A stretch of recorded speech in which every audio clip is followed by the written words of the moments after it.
শ্রমিক লীগ, সকল সহযোগী সংগঠনের নেতা কর্মী ভাইরা এবং চট্টগ্রামবাসী ভাই ও বোনেরা আমার, আসসালামু আলাইকুম। আনোরা কেন আসুন বেগুন গম আসুন নি তোর লাগে আর ফুটপুরে তাই আমি আইছি।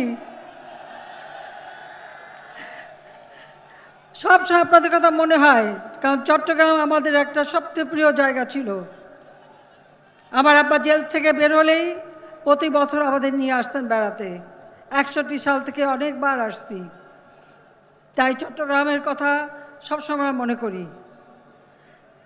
এখানে আসলেই মনে পড়ে আমাদের সকল নেতা কর্মীদের কথা, বিশেষ করে এই চট্টগ্রাম, যে চট্টগ্রাম আমাদের সমস্ত আন্দোলন সংগ্রামের সূতিকাগার, আমাদের মহান মুক্তিযুদ্ধ